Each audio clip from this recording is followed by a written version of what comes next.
Lindsay here, the Frugal Crafter. Today I have a really quick and easy project that you can make, and this is great if you've got little kids in school or if you're a teacher or librarian and you just want to have a fun project that you can do with a large group of kids, or you want to make a bunch of gifts for a bunch of little ones.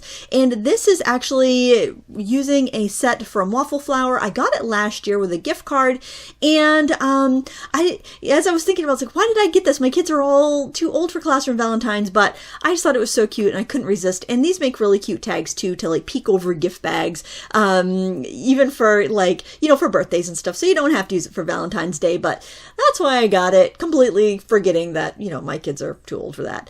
So I got this out of green and white and black and brown, so I'd have some options. I stamped the little froggy face on the green, I stamped the panda face on the white, and I stamped the bear face on the brown. And see, this is such a fast project that you could whip up a bunch of these in no time. If I was going to do this with kids, though, for a project, I would cut out the bodies in a ton of different colors, and then I would have the kids draw on the faces and let them kind of go get creative that way. But making this for a bunch of kids, I would just do the stamping and I call it a day.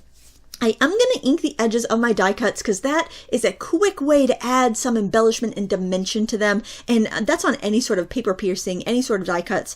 It really makes a big difference. I do probably suggest taking a little more time and being a little bit neater with it. I got a little heavy-handed here, but and if you get an ink smudge, you might be able to tuck it so you can't see it like I did with that pink one. I'm using some paint pens just acrylic paint pens to do the coloring on these cardstock pieces, because on the colored cardstock, the paint pens will show up opaque, which is nice. You could use gel pens, markers, whatever you want. It's completely up to you.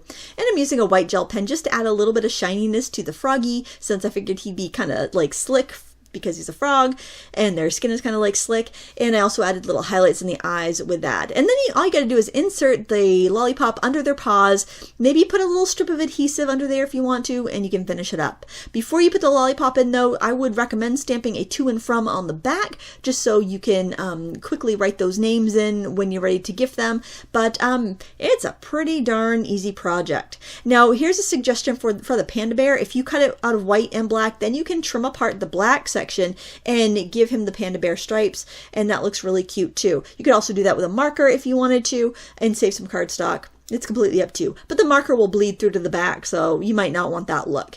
It's a really fun, quick and easy way to give some lollipops. I just got a big bag of lollipops from the Dollar Tree, and it makes a really sweet classroom gift. I hope you found this helpful. Please give me a thumbs up if you did. Links to the supplies I used down below, and until next time, happy crafting!